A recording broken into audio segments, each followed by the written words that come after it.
Le centre montagnard de jeunesse est implanté sur la commune de Volnavet-le-Haut à 1700 mètres d'altitude au lieu-dit Bachaboulou.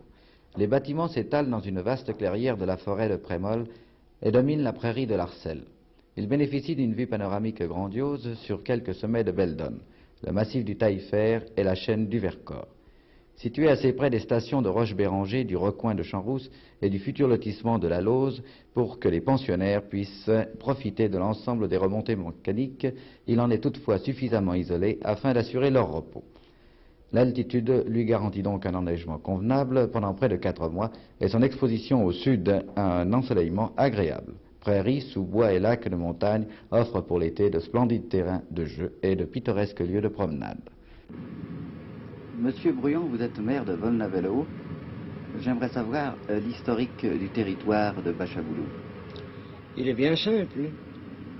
Ces hauts lieux, comme la majeure partie du complexe de Champs-Rousse, sont appartenus du XIIIe siècle jusqu'à la Révolution au monastère voisin de Prémol. À la Révolution, en tant que biens nationaux, ils sont devenus la propriété des 4 paroisses voisines. Et en 1959, nous avons cédé ces territoires au département pour aménager une partie de la station Champs-Rousse.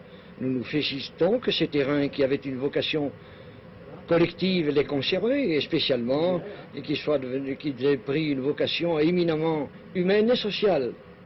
Monsieur Martinet, vous êtes maire de Volnavet-le-Bas et conseiller général.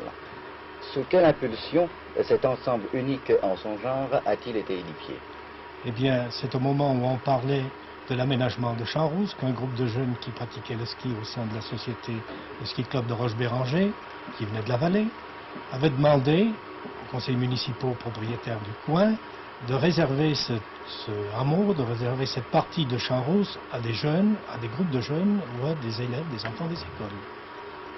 Ce n'est qu'après la guerre en 1959 que le département de l'Isère et le préfet de l'Isère de l'époque avait lancé l'idée du centre montagnard de jeunesse, réalisation qui existe aujourd'hui telle que vous l'avez vue tout à l'heure, telle que vous l'avez visitée. Monsieur Reversade, de combien de villages est formé cet ensemble de Bachaboulou? Cet ensemble comprend 8 villages qui appartiennent à 12 collectivités, 8 communes et 4 départements. Le village numéro 1 appartient à Mantes-la-Jolie, le village numéro 2 à Échirolles et Ébens, qui sont 2 municipalités de la banlieue de Grenoble, et Tarare, qui est une municipalité du Rhône.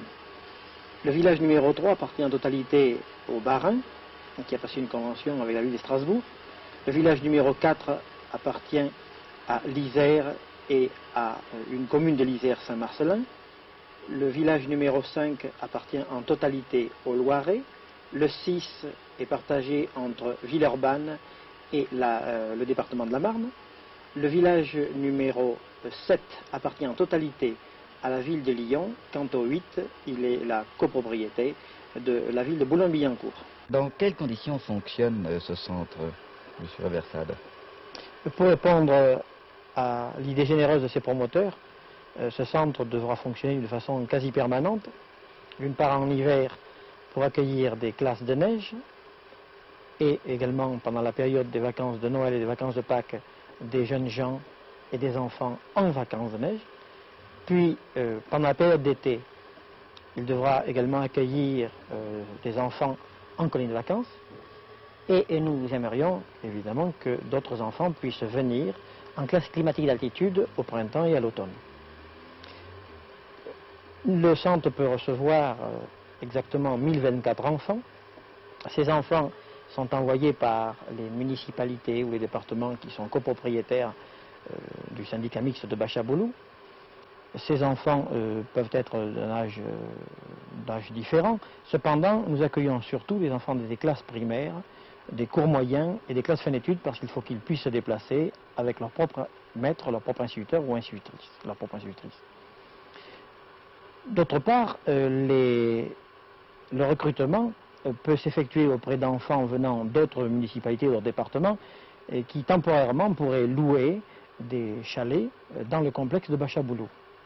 Monsieur Wolf, comment est organisée l'école de ski de Bachaboulou et comment fonctionne-t-elle?